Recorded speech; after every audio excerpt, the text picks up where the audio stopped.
Buenas tardes a todos y a todas. En nombre del GovLab les doy la bienvenida.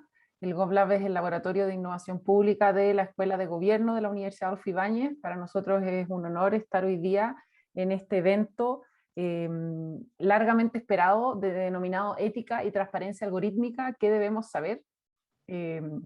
Contarles que tenemos grandes invitadas. Hoy día tenemos a Sara Ceselowski, que es periodista de la Universidad Adolfo Ibáñez, magíster en comunicación estratégica y fue tesista mía, y ahí nació esta investigación. De hecho, podemos decir que gracias a que Sara quería investigar sobre temas de Big Data y comunicación, y yo le ofrecí a trabajar en transparencia algorítmica y ella se entusiasmó, porque obviamente sin un estudiante que quiere avanzar en un tema no podemos hacer nada. Y ella se entusiasmó. Nosotros, esta investigación partió con la idea de replicar en alguna forma un paper que quizás algunos de ustedes se han leído, se llama Algorithmic Transparency for the Smart City, de Bernays and Goodman, que son autores que nos han inspirado bastante. Y bueno, ahí partió una aventura que Sara les va a contar. Realmente fue una aventura en la transparencia. Y me imagino que ustedes también han vivido esas aventuras cuando tratan de conseguir información sobre distintas cosas que hace el Estado. Y además contamos hoy día con nosotros con Romina Garrido. Ella es investigadora asociada del GovLab. Romina además, bueno, fue fundadora de la Fundación Datos Protegidos, es profesora en la Universidad Adolfo Ibáñez, en la Escuela de Negocios, enseña ética de datos en el Magíster de Business Analytics. También dirige una consultora que se llama Privacy Consulting y colabora en la red Iberoamericana de Protección de Datos desde el año 2008. Romina es abogada y tiene un magíster en Derecho de la Tecnología. Y también Romina dirige un proyecto del GovLab sobre transparencia algorítmica que también surgió después de así que y es parte de nuestro grupo de investigación en ética de datos también. Agradecer muy especialmente a todos los integrantes de ese grupo que apoyaron también la tesis de Sara. Estuvimos ese año, la tesis de Sara fue la que vio nacer al grupo en el año 2019, y ya llevamos 3 años colaborando con más investigaciones y muy contentos de todo lo que hemos podido hacer, incluyendo un proyecto grande que estamos trabajando y que varios de ustedes pueden conocer, que es el de algoritmos éticos, responsables y transparentes, que es con el BitLab, Chile Compra, Gobierno Digital, MinCiencia y la aceleradora de negocios Magical. Así que muchas gracias a todos por venir, y con eso la estructura es la siguiente. Sara va a presentar, luego Romina va a comentar y vamos a recibir preguntas del público, así que les vamos a pedir a ustedes que por favor hagan las preguntas por el chat. Si pueden algunos prender la cámara, siempre es bienvenido hablarle a las cámaras prendidas. Ahí, Jim, muchas gracias, porque obviamente para los que exponen siempre es un agrado poder ver personas ahí más allá de los espíritus presentes en la sala. Así que gracias ahí, gracias a los exalumnos de algunos de los cursos que veo, gracias Eduardo, Franci, Carlos, Víctor, ayudantes de nuestro... Me encanta ver a toda la comunidad de Ciencias y Políticas Públicas, aunque esta también es de gobierno abierto, muy importante, transparencia, ¿no es cierto? Así que con eso los dejo con Sara, adelante. Adelante, Sara, para contarnos los resultados de tu investigación. Hola María Paz, muchas gracias por invitarme y a todos por sumarse a ver los resultados de esta investigación, que como dice María Paz, fue una gran travesía hasta que logramos tener algunos resultados y algunos avances. Voy a compartir la pantalla. Si me pueden confirmar que se ve, sería bueno. Sí, se ve. Ya. Entonces, vamos a comenzar. Esta presentación se llama, o sea, la titulamos, si pueden conocer las personas los algoritmos que operan en el Estado.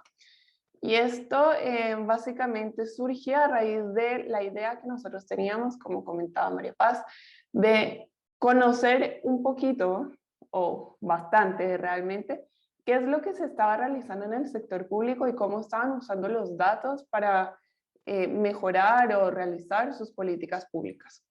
Y realmente yo quería comenzar esta presentación, en un momento, con este dato, y es que solamente el 39% de los ciudadanos confía en el Estado para el manejo de sus datos personales. Y esto es un dato que llama la atención porque realmente el poder de los datos o el estudio y el uso de los datos no solamente ha permeado a las empresas o a las grandes industrias, sino que ahora está ocupando un gran espacio en el sector público. Y esto ha generado una nueva relación de Estado-ciudadano, donde nosotros como ciudadanos le entregamos información al Estado para que pueda cumplir de mejor manera el rol que tiene asignado.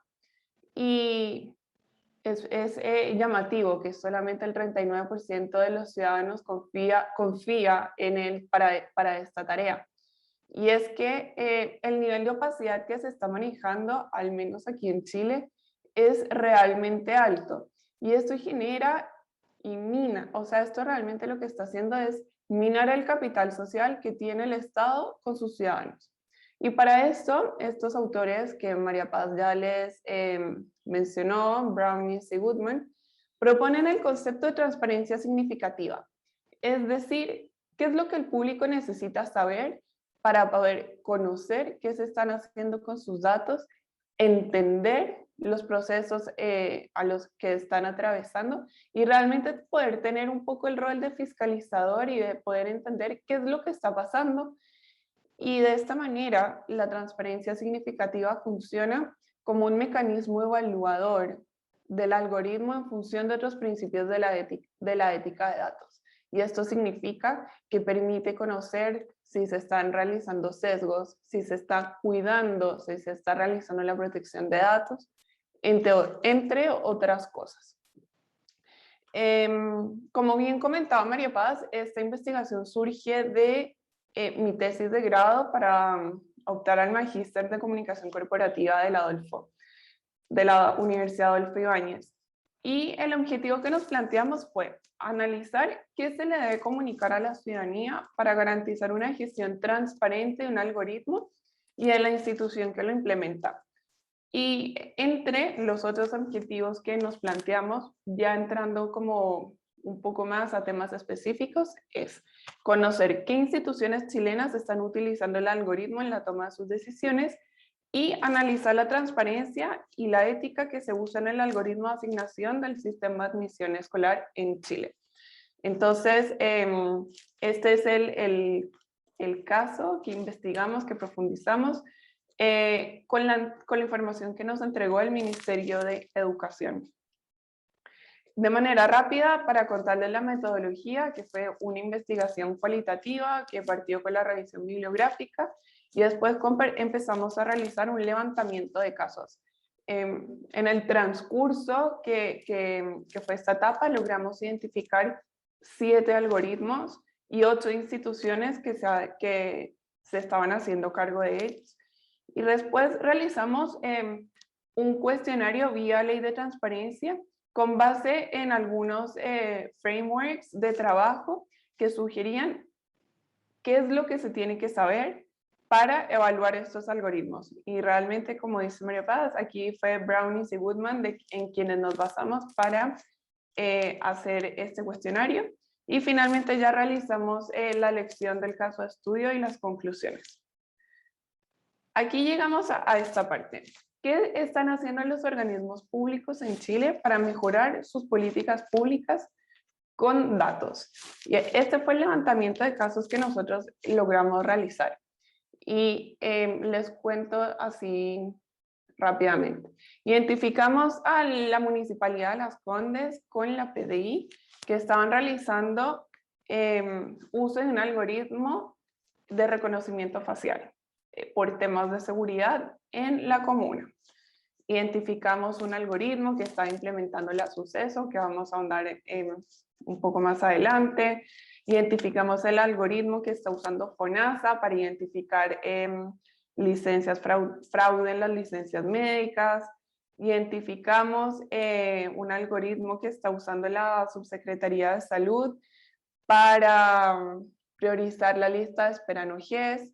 Por ejemplo, también el Metro Valparaíso, que está usando el sistema de reconocimiento facial para saber para conocer el buen uso que le están dando a las tarjetas con beneficios. Por ejemplo, si realmente la persona que está usando la tarjeta como estudiante es un estudiante, o si la persona que está usando la tarjeta con beneficio de adulto mayor es realmente esa persona. Y como les comentaba, el caso del Ministerio de Educación, que está usando un sistema de asignación para, valga la redundancia, asignar qué estudiante va a qué colegio en el sistema público. Entonces, la pregunta que nos planteamos fue, ¿por qué no conocemos qué están haciendo estas instituciones públicas con sus algoritmos? Ya sabemos que sí se están usando, y entonces, ¿por qué es difícil llegar a ellos? Y en primer lugar es porque la prensa cubre poco esto, y si uno le hace un doble clic a esto y quisiera conocer un poco más en profundidad qué es lo que realmente está pasando, es que nos enfrentamos a grandes obstáculos de transparencia para acceder a esa información. Les traemos 3 casos de los 7 que tenemos para contarles un poco cómo fue este proceso. Y después vamos a entrar a contarles cómo nos fue con el Ministerio de Educación. Entonces, el primer caso es el caso de la Superintendencia de Seguridad Social, que propuso un algoritmo para predecir casos y automatizar procedimientos en el proyecto de mejora integral en los procesos de atención a la ciudadanía.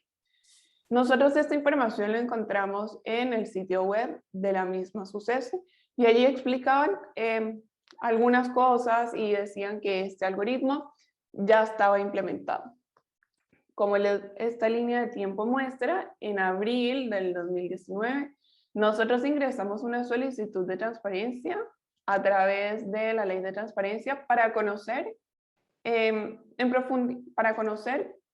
profundidad, digamos, qué es lo que estaban haciendo con este algoritmo.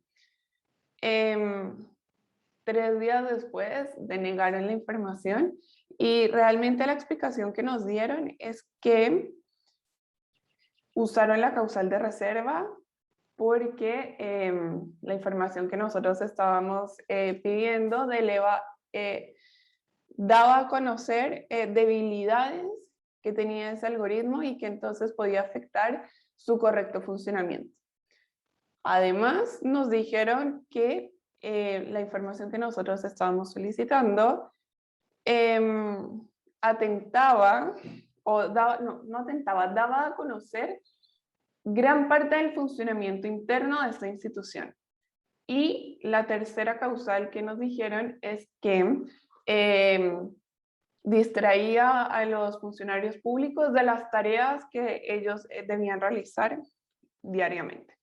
Estas causales que nos dieron a conocer nos parecieron un poco insuficientes para rechazar esta información, porque realmente nosotros no estábamos preguntando la información per se que ellos manejaban, sino, por ejemplo, los criterios que habían utilizado para crear este sistema, o por ejemplo el marco legal que les dejaba operar este sistema, o cosas de hecho mucho más simples, como por ejemplo cuál era el objetivo y qué soluciones proponía este algoritmo.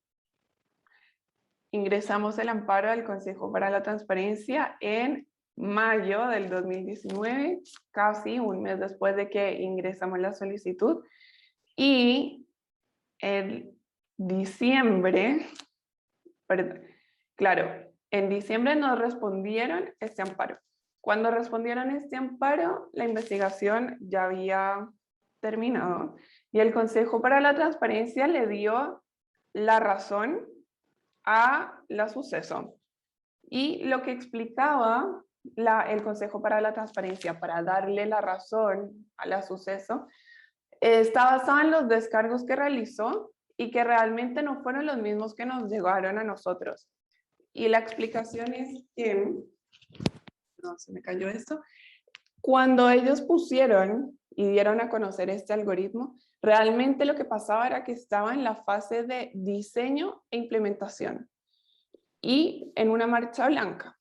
Y al finalizar esta marcha blanca, se dieron cuenta de que no se podía realizar estas predicciones y desistieron de implementarlo.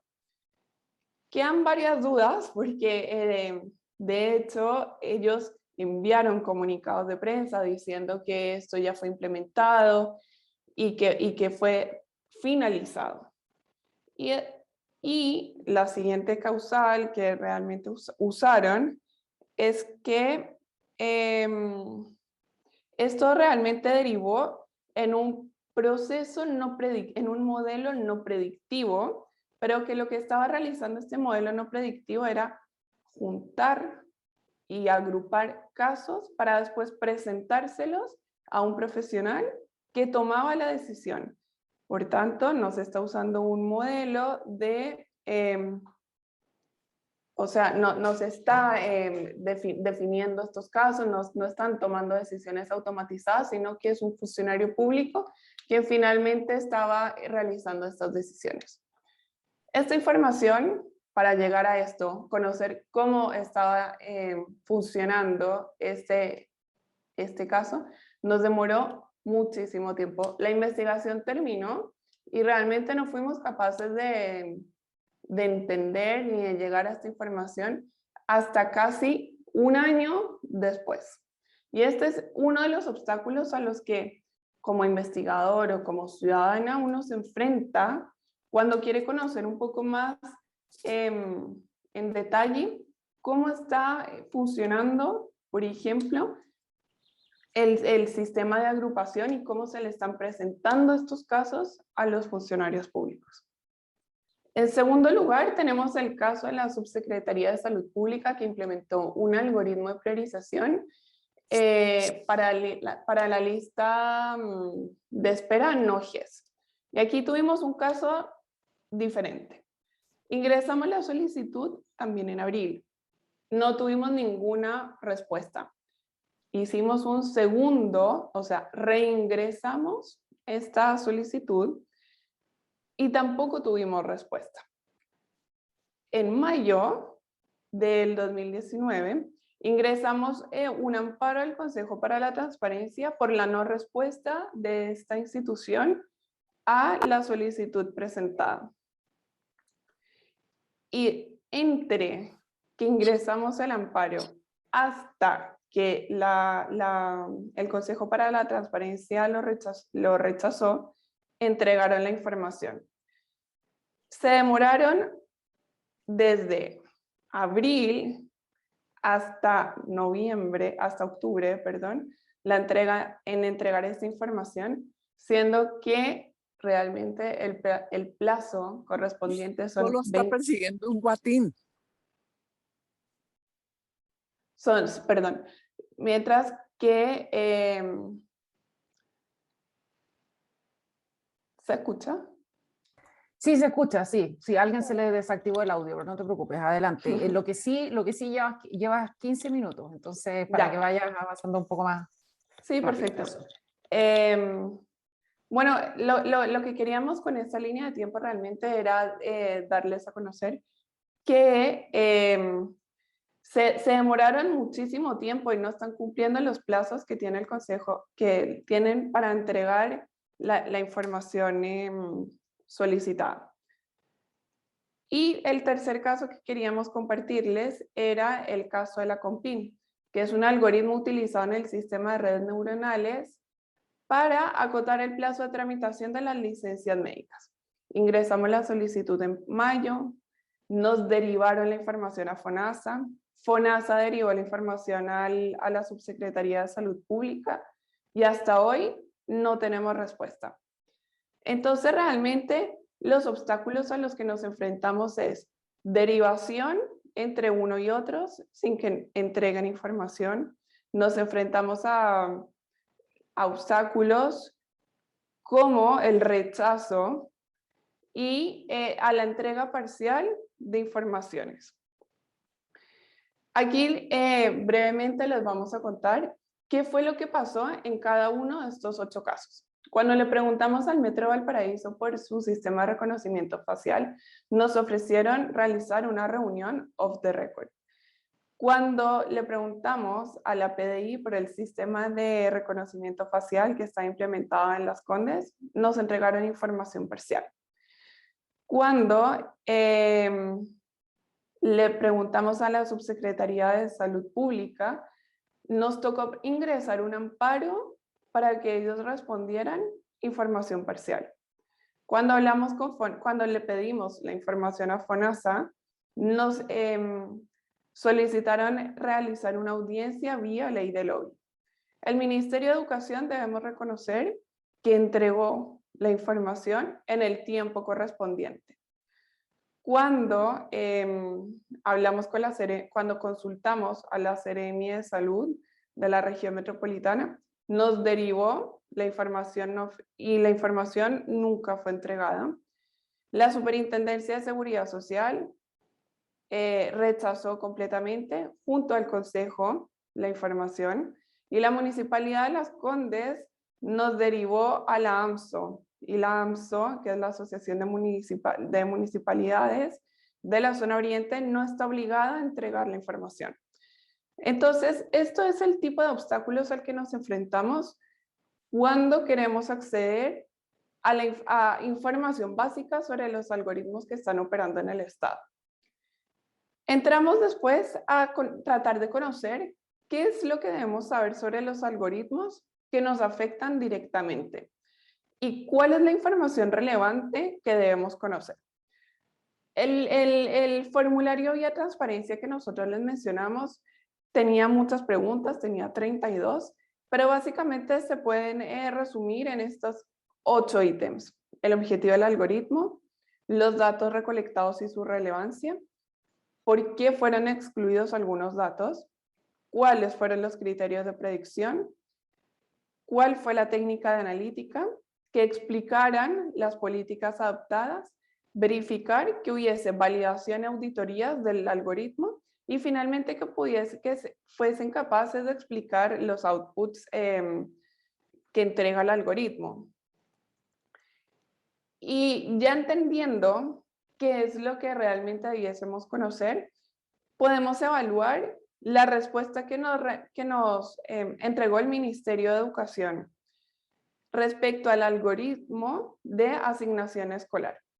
Y sobre este algoritmo brevemente les cuento que surgió como respuesta a la Ley de Inclusión Escolar que promulgó la presidenta Bachelet para dar fin a la selección y el lucro, que es un algoritmo de asignación con variables de priorización, que del cuestionario que enviamos, que tenía 32 preguntas, el 97% del cuestionario lo lograron contestar.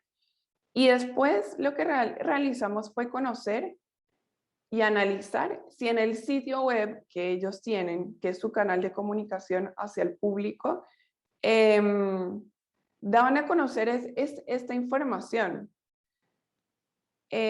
Dado que ellos igual siguen haciendo un constante robustecimiento del sitio web, queríamos saber cuál era la información que allí se encontraba disponible. En esta tabla de resumen se condensa toda la información. Entre toda la información que el ministerio nos entregó, que fueron muchos documentos, más 10 o 15, más toda la ley de inclusión que promulgó la presidenta, donde está la respuesta a estos 8 criterios que venimos conversando. Entonces, sí, nosotros nos preguntamos, ¿el objetivo del algoritmo está? ¿Existe esta información? Sí. ¿La dan a conocer en la web al público? No. Sobre los datos recolectados, ¿existe? Sí. ¿Está en la web? No. Realmente llegamos a la conclusión de que del 75%, que es la información que tenían disponibles, en función de los criterios para saber si cumplen con la transparencia significativa, solamente está disponible al público 37% de ella. Y cuando decimos está disponible es que las personas puedan acceder a ella de forma rápida y de forma clara. llegamos a los principales hallazgos de esta investigación. Y es que para este caso del Ministerio de Educación. Y es que efectivamente existe información para poder evaluar la mayoría de los componentes de la transparencia significativa. Dijimos que contestaron el 97% del cuestionario, que viene siendo prácticamente casi su totalidad. Pero la mayoría de esta información no está disponible con fácil acceso, de manera condensada y clara, para que la ciudadanía la comprenda. Durante la investigación encontré un autor que se llama Mario Riordi y decía: transparentar es comunicar. ¿Qué pasa? Que esta información no está disponible para la ciudadanía. ¿Por qué no está allí? Si existe, si la construyeron con si el algoritmo fue construido con buenos criterios. Y si encontramos una falla, y esto es haciendo uso un poco de la accountability que tienen los investigadores cuando se realiza este tipo de investigaciones, y es que no hay información respecto de cómo impugnar una decisión o reclamar al SAE por algo que uno cree que es incorrecto. La ley dice que hay 5 días hábiles para realizar esto. Convengamos que es un tiempo corto y no hay información clara de cómo hacer. Cuando nos referimos, por ejemplo, a impugnar una decisión, es si creemos, por ejemplo, que una variable de priorización no fue bien aplicada a nuestro caso. Y esta información está en la ley y está refundida en la página web del Ministerio de Educación, pero no está en la página web directamente del SAE. Con este tipo de investigaciones y el transparentar, se pueden crear estas alertas para que constantemente hayan mejoras y la ciudadanía cada vez se sienta más segura en cómo se están usando los algoritmos que les afectan. Entonces llegamos ya a la conclusión, a las grandes conclusiones de la investigación, y es que la transparencia está funcionando como una herramienta de comunicación para lograr accountability y rendición de cuentas sobre el algoritmo, pero que en general la transparencia en las instituciones públicas chilenas es muy baja, y esto realmente se debe a la burocracia y la derivación de responsabilidades como de las principales amenazas. Y finalmente, se valora que se haya creado el Consejo para la Transparencia y que realmente Chile es uno de los países de Latinoamérica que está avanzando en esta materia, pero aún no es suficiente porque los plazos con los que está funcionando es muy lento. Entonces, realmente cuando una persona quiere acceder a este tipo de información, se demora meses para lograr llegar a una respuesta a lo menos parcial. Esto fue básicamente el resumen muy rápido de cómo nos fue tratando de acceder a la información de 7 algoritmos que están operando en el Estado y que están usando datos para mejorar sus políticas públicas. Esto realmente es una buena base y seguramente hay muchos otros algoritmos que están operando y que no entraron dentro de esa investigación.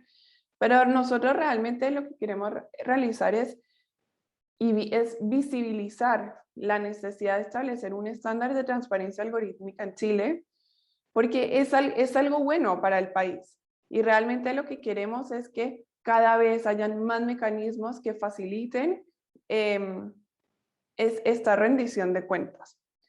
Comentando también un poco las proyecciones de esta investigación, como dijo María Paz, el GovLab ha creado un repositorio de algoritmos implementados en el sector público de Chile y también pudo realizar un convenio con el Consejo para la Transparencia para promover la transparencia del uso de la ciencia de datos en organismos públicos. Realmente lo que queríamos con esta investigación es dar a conocer esta problemática y no solo resaltar lo malo, sino también valorar los avances que se tienen, y realmente esperamos que hacia el futuro esto se pueda ir mejorando. Eso es como un resumen rápido de lo que se hizo en la investigación, de cómo nos fue con el Consejo para la Transparencia. Y bueno, ahora sería bueno escuchar sus preguntas y escuchar a Romina, qué es lo que tiene para comentar de esta investigación que la fue conociendo en el camino en que la fuimos realizando. Muchas gracias, Sara. Efectivamente, Romina muy amablemente colaboró dando retroalimentación a distintas etapas de la investigación, por ejemplo, el cuestionario, que también lo vio un científico de datos, porque estábamos muy preocupados, ¿no es cierto?, de que se entendiera por distintos profesionales, y también nos ayudó en los amparos, que no es fácil hacer amparos. Así que le paso la palabra a Romina para que haga el comentario y después abrimos las preguntas. Muchas gracias a los que están enviando preguntas por el chat. Romina, adelante.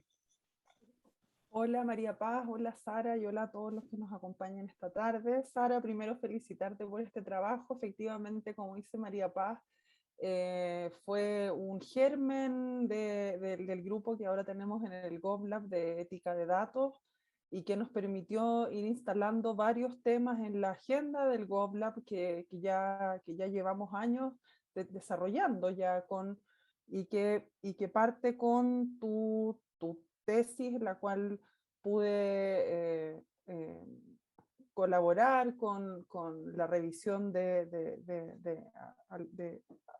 algunas cosas y que sin duda, como digo, marca el camino para poder seguir profundizando en estos temas. Es un primer paso, entendiendo siempre que la transparencia no es un fin en sí mismo, como tú señalabas al comienzo. La transparencia es un metaprincipio de la ética de los datos que es base para poder conocer y para poder ejercer otros principios, o para que puedan hacerse realidad otros principios de la ética de los datos, como la rendición de cuentas, responsabilidad, privacidad y la equidad. Si los algoritmos no son transparentes, difícilmente podemos evaluar si es que son responsables, si es que están cumpliendo las normativas de datos personales o si es que tienen algún sesgo. Entonces, la transparencia tiene un sentido, por cierto, no es ser transparentes porque sí,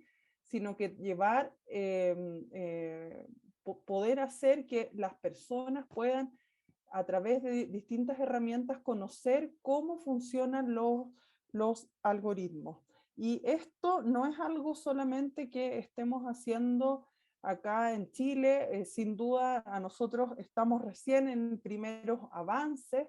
Estos 7 algoritmos que se seleccionaron, si mal no recuerdo, fueron los que eran un poco más mediáticamente conocidos, teníamos información en prensa que existían, pero la base es poder conocer que el Estado implementa decisiones automatizadas para el apoyo de la función pública, y que no es algo malo, no es algo que con estas investigaciones o con la exigencia de transparencia se busque demonizar o polemizar, sino que todo lo contrario.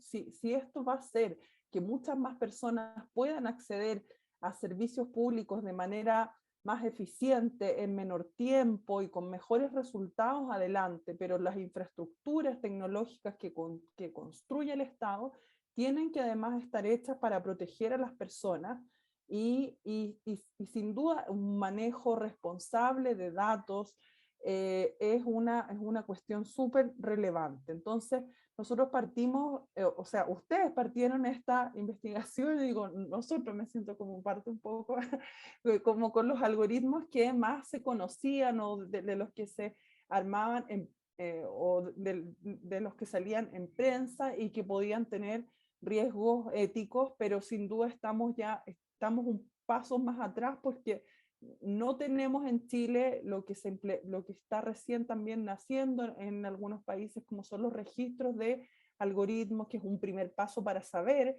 qué es o dónde están el reemplazo de la decisión humana en el sector público. Y esta tesis da también la base, como mencionabas tú, de ir haciendo una recopilación de cuáles son estos algoritmos y tener un catálogo primero que dé el primer paso para saber y poder con eso ir conociendo cómo estos operan. El trabajo de la transparencia algorítmica en el sector público es una cuestión que hoy en día está en franco desarrollo. Hace pocas semanas OGP, en conjunto con el Instituto Ada Lovelace y AI Now, lanzaron un estudio respecto de cómo, hacia dónde están yendo las políticas de transparencia algorítmica y cuáles son las herramientas que las personas tienen en distintos países para poder llegar a información que muchas veces es básica. Y así vemos que pueden haber marcos legales que se aprueben en distintos países con información básica mínima. Vemos que las normas de protección de datos en este sentido hacen que sea un poco más robusto y han hecho o han cimentado también un camino para la transparencia. Otros han establecido registros, en el caso de Helsinki, Nantes o Ámsterdam, y también se ha ido instalando el concepto o la práctica, más bien dicho, de las auditorías algorítmicas también como una herramienta de responsabilidad. Pero nada de esto se logra sin transparencia y creo que esa es la base de qué es lo que se necesita saber. Muchas veces pensamos que esto puede pugnar con los derechos de las organizaciones, de las empresas, a la propiedad intelectual, por ejemplo, y a veces la información que tiene que revelarse es básica y que no queremos entrar a conocer, por ejemplo, cuál es el código del algoritmo y información que a veces pudiera estar protegida sin duda, sino que es información básica que tiene que ver con los objetivos, como señalabas tú, con la norma que implementa, con los datos que utiliza, la posibilidad de poder impugnar. Creo que fuiste muy generosa con los obstáculos, porque también uno de los obstáculos más grande es que te respondan el último día que vence el plazo, y eso te da muy poco margen de poder actuar, o que te deriven el último día que vence el plazo. Entonces al final estas, si bien no son prácticas propiamente tal de la transparencia algorítmica, sino que son prácticas que lamentablemente se han ido asentando en algunas instituciones, los tiempos, y estos obstáculos que sin duda tienen que ser mucho más fuertes para las personas comunes y corrientes. Imagínate, una investigación en el ámbito académico que logra esto, y esto complica mucho más a lo que las personas necesitan saber. Es muy útil también esta comparación entre la información que te fue entregada y lo que existe en un sitio web, porque tenemos que pensar en una transparencia algorítmica proactiva más que una reactiva, en cuanto a que las personas tengan que solicitar información, sino que tiene que haber información de base disponible. Y bajo esta misma lógica, bueno, tu investigación abrió la puerta al trabajo que estamos haciendo ahora con el Consejo para la Transparencia, y ver si de alguna forma nosotros podemos generar un estándar de transparencia algorítmica sin necesidad de una modificación legal, con las normas de transparencia que hoy existen. Y veo que hay hartas preguntas, así que no me quisiera extender más. Gracias por la invitación y la oportunidad de poder comentar esta tesis. Gracias a ti, Romina. Y bueno, para que sepan, hubo muchos amparos que quisimos hacer y no pudimos hacer porque no teníamos los recursos suficientes.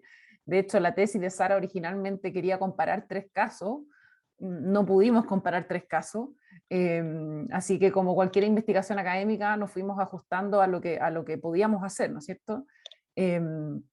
Pero fue una buena semilla, y en ese sentido estoy muy contentos porque gracias a esta tesis se abrieron muchos otros proyectos también.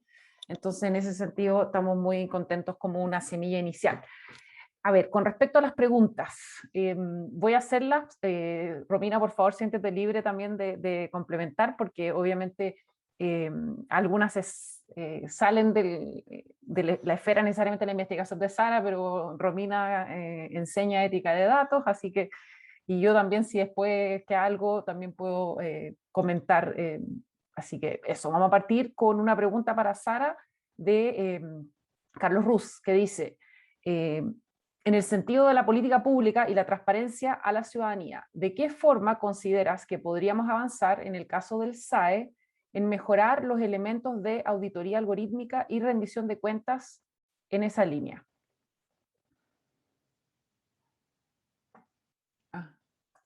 Sara, tienes que reactivar tu micrófono. Ahí está, estaba silenciada, perdón. El caso del SAE es un muy buen ejemplo porque la información existe. Esa información está ahí, realmente donde hay que mejorar es en cómo se está comunicando y cómo se está presentando al público para que realmente se pueda realizar esta auditoría algorítmica. El SAE respondió vía ley de transparencia, como dice Romina, en grandes plazos de tiempo y nos entregó la información para realizar esta auditoría. El tema es que la información no está disponible al público para que una persona o para que un investigador acceda a ella de manera rápida y pueda hacer esta auditoría o esta evaluación. ¿Cómo creo que se puede mejorar? Realmente comunicando, habilitando espacios y depositando la información de forma clara, organizada, resumida, y esa es la manera en que realmente se puede comprender el fondo del algoritmo, cómo está funcionando y cómo me afecta a mí. Entonces yo creo que es en esa línea, mejorando en este caso particular la página web del SAE, yo creo que es un gran avance. Ahí complementar que nosotros usamos mucho el caso del SAE para enseñar. Tienen cosas buenas, tienen un video, por ejemplo, que explican cómo funciona el algoritmo como con casos simples, pero hay ciertos criterios que cuesta entenderlo. O sea, nosotros, una forma también de mejorar es pensar en qué tipo de casos, como de usuarios tiene. Entonces, por ejemplo, el usuario de que tiene un hijo que no queda y quiere ir a ver qué hace. Entonces, al ponerse en ese caso de su usuario y tratar de hacer un viaje o incluso, ¿no es cierto?, tomar usuarios que traten de averiguar cierta información en la página y qué es lo que logran o no logran. Y en ese sentido, no siempre está, o sea, no está, por ejemplo, si tú quieres reclamar, no puedes encontrar la información en la página del SAE, pero existe un link que se puede, pero está en la página del Mineduc. No la han puesto en la página del SAE, entonces también no es que no haya forma de reclamar, lo que pasa es que no es fácil reclamar y te dan 5 días.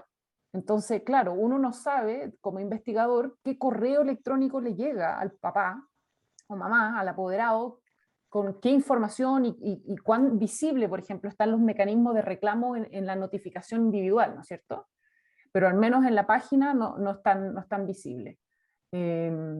Lo que sí también se requiere para auditar es capacidad. Por ejemplo, ellos nos entregaron los datos y el código, pero Sara no es su especialidad, obviamente en el fondo es una tesis de comunicación cooperativa. Tú para poder auditar con código y datos necesitarías un científico de datos en esta investigación, en el fondo tener un tesista de, no sé, ingeniería que pudiera tomar eso y replicarlo, ¿no es cierto? Entonces también para hacer auditorías algorítmicas necesitas equipos multidisciplinarios, ¿ya? Porque obviamente una comunicadora, un periodista puede evaluar cómo se comunica la información, pero no va a poder evaluar si el código está haciendo lo que la ley, por ejemplo, dice que haga. Entonces eso también es un aspecto. A ver, hay una pregunta que igual creo que Romina la contestó, que es ¿cuál fue el universo de instituciones públicas que se tomó para la muestra? No sé, Francis, si eso quedó claro, que básicamente esto no era una muestra representativa, simplemente fue una muestra intencionada de los algoritmos que sabíamos que existían. Ya, sí, después cuando fue desarrollando, sí, me quedó claro. Gracias. Súper. A ver, hay una muy buena pregunta aquí, Pamela Gana. Gracias por esa pregunta. De hecho, es un tema que nosotros queremos desarrollar más. ¿Cómo se distingue el nivel de transparencia deseada en proyectos como el Mineduc, que aplica un algoritmo establecido por ley, o reglamento, versus otros, como el de la Suceso o de Compin, que buscan predecir y dar a conocer el modelo completamente, podría poner en riesgo los resultados de la aplicación de ese modelo. ¿Cómo diferenciamos entre niveles de transparencia dependiendo del tipo de algoritmo? Sara, no sé si quieres. Sí, sí. Para esta investigación realmente las respuestas deseadas es que pudiesen contestar el cuestionario en su totalidad, entregando más o menos información, porque hay información un poco más sensible o no, pero que tuviesen la capacidad de responder. Cuando nosotros hacemos la crítica de que realmente no recibimos información, es que, por ejemplo, la Suceso ni siquiera explicó el objetivo del algoritmo. Rechazó el cuestionario completo. Tampoco nos dio a conocer los marcos regulatorios o los beneficios o la muestra de personas, más allá de explicarnos, por ejemplo, las variables que iba a utilizar ese algoritmo. Entonces es súper bueno y sería súper interesante poder llegar a estandarizar o ponerle números para poder medir los niveles de transparencia, pero realmente lo que nosotros estábamos buscando en esta investigación era que fuesen capaces de responder a los 8 criterios que propone Brownies y Goodman sobre transparencia significativa. Y lo que nosotros evaluamos fue, ¿son capaces de responder esto? ¿Son capaces de entregar o de disponer al investigador esta información o no? Ya para saber el nivel deseado, habría que hacer una profundización realmente del cuestionario y antes de realizar la investigación ponerse las metas y las metas deseadas. Nosotros primero queríamos saber si la información existía. Romina, no sé si quieres complementar con respecto a los niveles de transparencia de algoritmos de fiscalización. No, por ejemplo. sí, claro, o sea, yo creo que de todas maneras, cuando uno empieza a pensar en este sentido que tiene que tener la transparencia, también hay que identificar para quién es la transparencia. Entonces, si la transparencia es para el ciudadano común, los estándares van a ser más o menos similares en todos los algoritmos que se decida transparentar.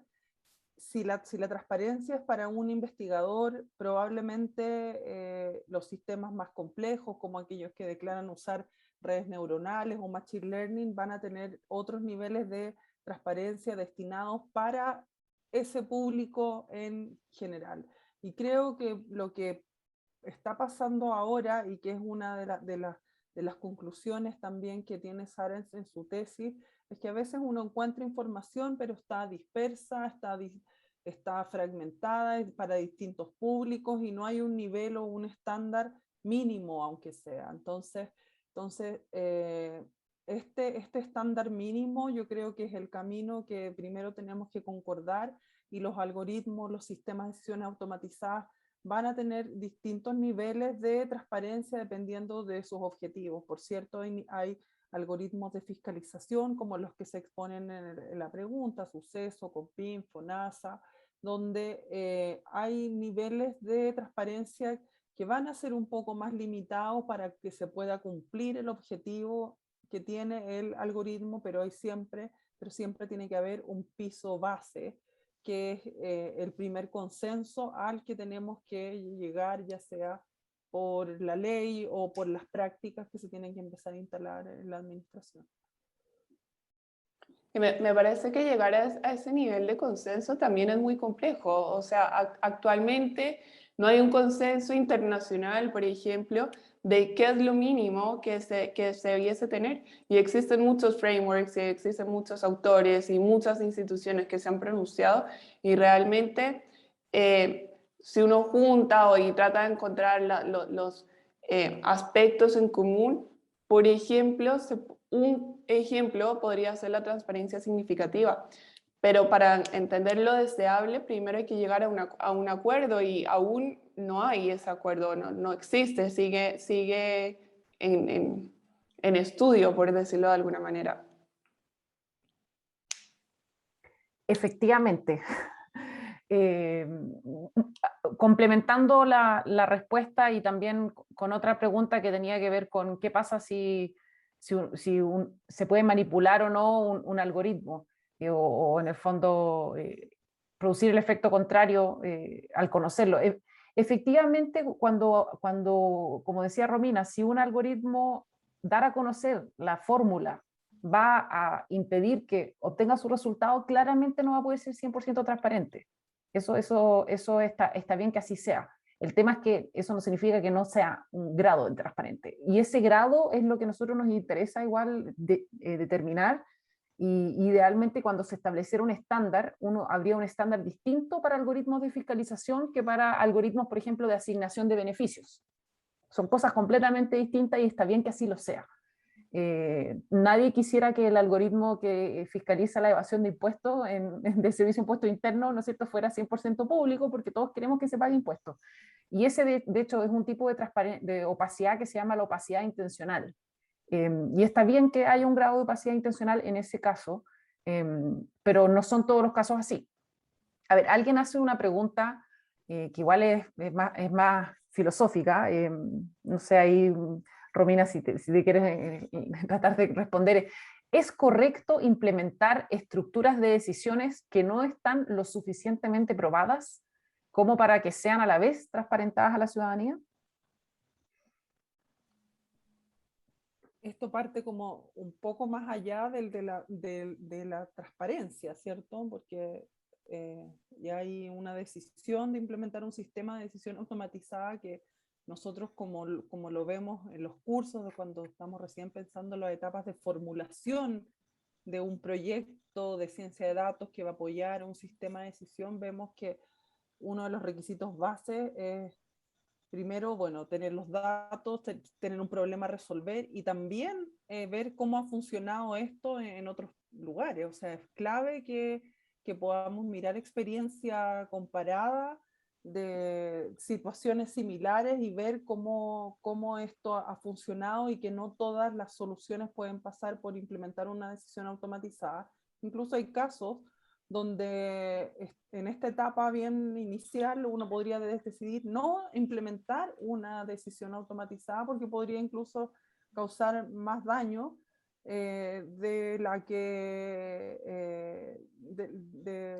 la solución que se piensa implementar. Entonces, creo yo que es básico poder primero conocer experiencia, o sea, que las soluciones que vamos a implementar estén probadas y que se cumpla este principio básico que hoy en día adopta la ética de los datos desde la bioética, que es el no dañar finalmente. O sea, si el sistema de decisión automatizada no está probado y va a dañar, mejor no lo implementamos. O sea, eso creo que es una reflexión previa a tomar una decisión de automatizar cualquier proceso. Ahora, ahí es importante que se hagan pilotos, pruebas, ¿no es cierto? Que no hagamos como lo hicimos con el Transantiago. Eso es lo que no hay que hacer pilotos. Por ejemplo, en Chicago, cuando implementaron un modelo predictivo de detección de envenenamiento por plomo, tenían 500 inspecciones que iban a hacer mensualmente, ¿ya? Y entonces lo que hicieron fue que 250 las hicieron de la forma normal y 250 las hicieron con el algoritmo por un año, ¿ya? Y probaron acotadamente, en el fondo, qué es lo que pasaba. Y con ese ensayo se dieron cuenta que era mejor cuando iban a inspeccionar con el algoritmo, encontraban más veces plomo en casas donde habían madres embarazadas o niños muy, muy pequeños, que es la idea, evitar el envenenamiento en plomo, encontrar el plomo antes de que el niño lo vaya a ingerir. Entonces, se hace esa prueba. Y luego, después de esa prueba, en terreno, acotada, que obviamente uno la puede, por ejemplo, pedir a un comité de ética que revise, ¿no es cierto?, ese diseño de esa prueba experimental. Entonces, luego, después de eso, uno implementa. Entonces, ahí en ese y hay que comunicar ese proceso. También hay que ser transparente sobre cómo uno está diseñando que va a probar esto. Y en ese sentido, sí hay grados de transparencia asociados como a este proceso de decidir si se va o no implementar, por ejemplo, un sistema. Perfectamente se podría ser más transparentes al respecto. Bueno, vamos cerrando. Una última pregunta que en realidad yo creo que es más como para Romina, pero Sara, si te quieres lanzar, ¿por qué no se normaliza la regulación para el diseño, evaluación de impacto, de riesgos, auditorías y monitoreo de los algoritmos como parámetro para la contratación del Estado en el diseño de algoritmos? ¿Por qué no normalizamos esta regulación en todo este proceso de chequeo en la contratación del Estado para diseñar algoritmos? Es una buena pregunta, de Magno Eduardo.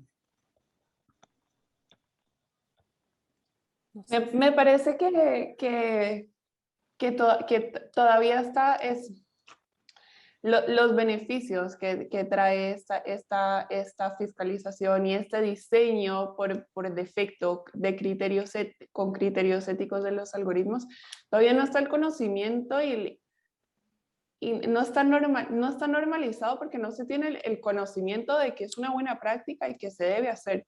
La ley de transparencia no lleva en vigencia muchísimo tiempo y en este minuto lo que más se está haciendo es una transparencia activa, que es donde las instituciones están poniendo en sus sitios web la información que les pide, pero cuando uno hace un doble clic y hace transparencia pasiva y se trata de entrar un poco más en esta ley, todavía no está muy desarrollado el tema, y si no se entiende y si no se está y avanza tan lentamente, entonces no se conocen estas buenas prácticas y se trata de hacer el mínimo, lo que la ley pide, más allá de lo que debiese ser para diseñar desde el comienzo buenos algoritmos.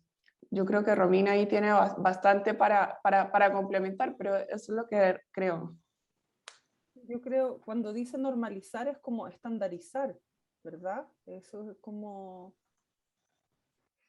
normalizar algo, como estandarizarlo. Yo creo que justamente nosotros en el proyecto que tenemos con el BIDE estamos en ese camino, como ir instalando parámetros mínimos en las compras públicas de los sistemas de decisiones automatizadas.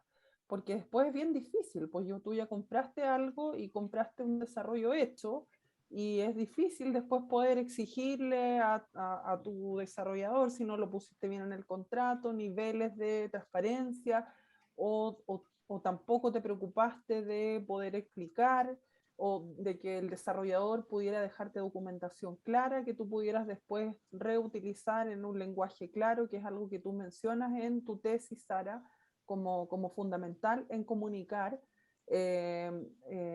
Y justamente esta estandarización son proyectos en los cuales está trabajando el Foro Económico Mundial, y es un proyecto bien ambicioso en el que estamos en el GovLab, que parte de la base desde el requerimiento de compra y cómo tú ahí puedes instalar condiciones éticas en el pliego de compras, de las bases administrativas, las bases técnicas, que después se van a traspasar a la operación de un sistema, y ese sistema va a ser más transparente porque tú exigiste transparencia en su desarrollo y fuiste capaz, y después fue mucho más fácil poder ser más transparente de una manera activa, proactiva, no esperando que las personas pudieran solicitar información. Y creo que esa es una forma de estandarizar esto.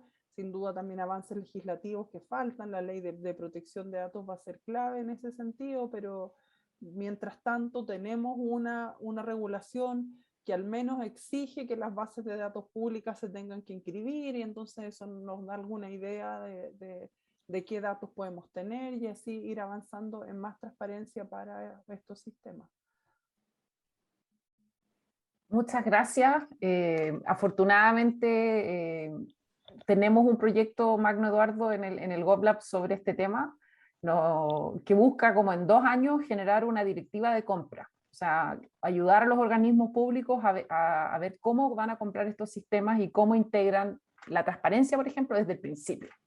Y vamos a hacer 2 pilotos que muy pronto anunciaremos los organismos públicos con los cuales vamos a trabajar, pero ya tenemos 2 nuevos socios del proyecto y van a publicarse licitaciones con estos requisitos, oportunidades para empresas, en caso aquí hay alguna empresa desarrolladora de este tipo de sistema. Entonces estamos avanzando en ese camino, pero nos vamos a demorar. La idea también es que hay que probar bien qué es lo que vamos a poner en una norma antes de crear la norma, porque también si no vas a crear una norma muy desde la deseo y no desde la realidad. Entonces en ese sentido es importante experimentar. Y bueno, gracias a todos por venir. Si les interesan estos temas, Romina y yo vamos a estar dictando un curso llamado Ética de los Datos y la Inteligencia Artificial, que parte en octubre, un curso de 24 horas que de todas maneras profundiza, es como para quienes se quieran especializar más en este tema, que por ejemplo si ustedes trabajan con datos sensibles, están haciendo perfilamiento, si trabajan con reconocimiento facial, distintos temas más bien sensibles que requieran protección. Este curso va a mostrarles los últimos frameworks y cómo aplicarlos. Nuestros cursos son bien aplicados, así que ahí los invitamos a conocer el curso y si les interesa este tema y creen que les sirve, esperamos que se puedan sumar a este curso. Y agradecerles a todos por venir. La tesis de Sara está publicada, la compartí en el chat, pero la vamos a poner nuevamente, así que la pueden descargar y la pueden leer. Obviamente si la citan, deben atribuirle a Sara eso y esperamos que este material ya empiece, ¿no es cierto?, a circular y se empiece a conocer más y promovamos todos la transparencia de los algoritmos. Así que muchas gracias. Gracias, Muchas gracias Sara, a gracias todos. Romina. A ti, María Paz, por la invitación. Gracias a todos por venir y buenas noches.